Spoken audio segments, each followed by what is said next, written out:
Hi, this is Phil Carter, the Tool and Die Guy, and it's October 17th, broadcasting from Erie, Pennsylvania, and it's anniversary week here, my wedding anniversary.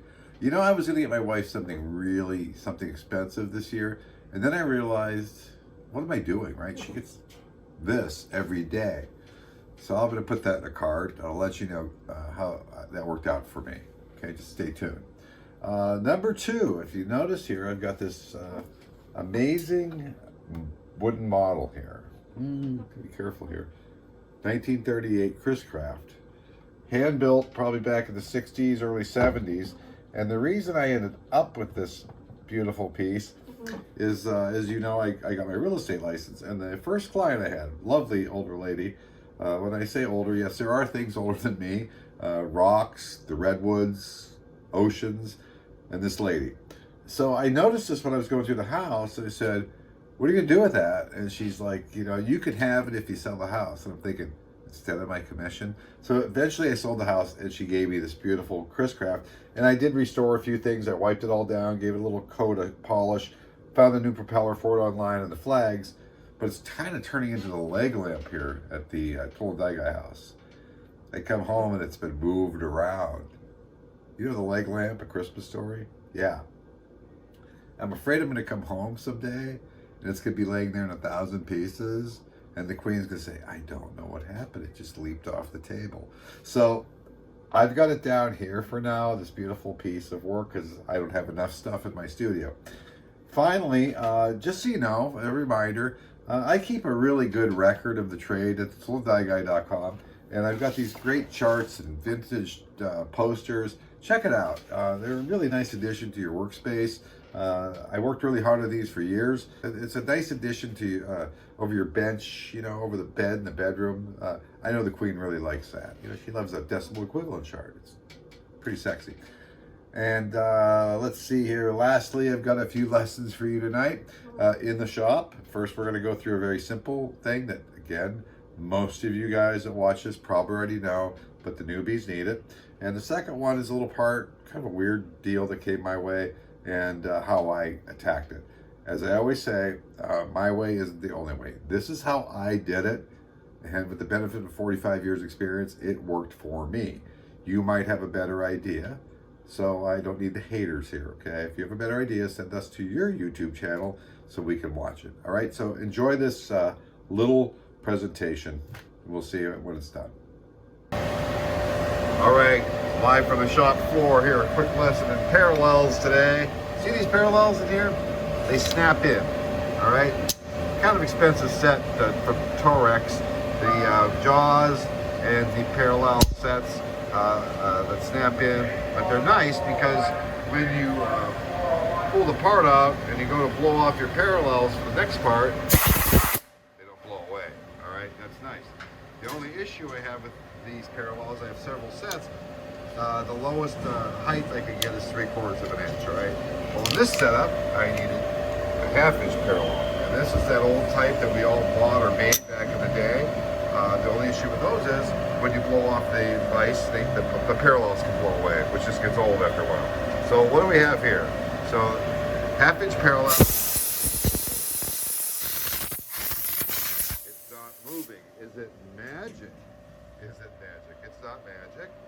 It's just a simple piece of banding stock like you would use to strap something to a skid, all right? That's it. Just give it a little bend, and it does a really nice job of holding your parallels in place.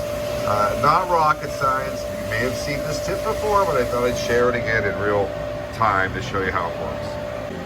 All right, so I've got this piece of material that used to be flat, and then we bent it.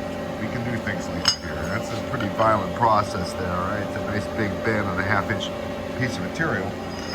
And now they come to me. And what do we need to do? Well, let's show you what it's done. It makes it easy. Big chamfer here. I've got established the overall height here and a 30-degree chamfer on the bottom. So let's look at that now. Kind of tough to get at everything without and hold on to the part, right?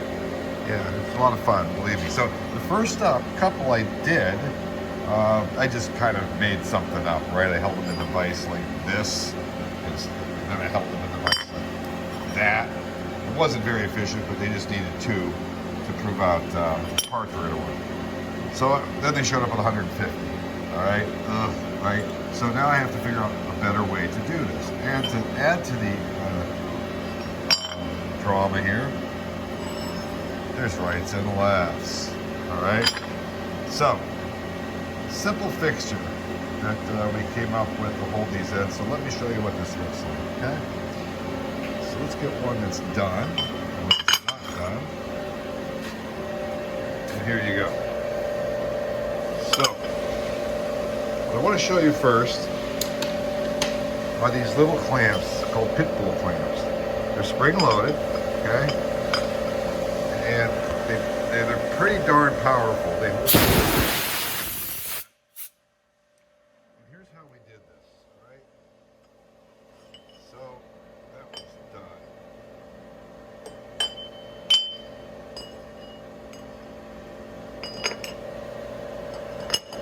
They butt up against these two dowel pins in the back, okay, and slide against the center pin. Then we take the other one,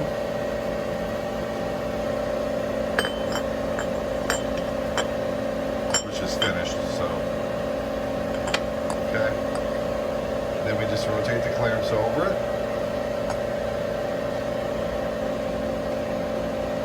All right, and obviously this is a little tight, but it's over it. Let's get it right here. Sorry about that. Because the parts aren't all the same. Bent exactly the same way. Sometimes they don't all fit exactly the way you want it to. Okay, there you go. And then of course I would tighten those. And the process is this. What's going to happen here is an end mill goes across the top. It establishes the overall height. Then an end mill drops down and establishes this leg. Okay. Then a 30-degree angle cutter. This is 30 degrees off the bottom. Okay. Comes through and puts this big chamfer on the top. Let's get a better look at that. Okay. Then finally, this big chamfer mill will come down and cut this. All right. So basically, we can do everything in one operation now, and a very simple fixture. And like I said, these hold really well. I will give you a little tip here. I've used these before, and there is one slight issue. Sometimes when you tighten them down, they twist apart. And the way I can tell is when I'm done tightening them, they're not up against these pins, okay? So basically I tighten them down, I'm not kidding, and I've done these, enough fixtures like this. I take a nice persuasion bar here and just give it a good knock until it's up against the pins. I'm not saying that will happen to you. In this case, it is happening, and that's the way I get around it. Just push it back up against the pins after it's tight. So, nice simple fixture, two parts at once, and I'm able to get a lot of different angles and edges established in one setup. We like that. So that's it from here, Erie, Pennsylvania. I'm the Tool and Die Guy. Again, check out the stuff at the toolanddieguy.com. Lots of fun stuff there. And welcome new members, and we'll see you on the next lesson.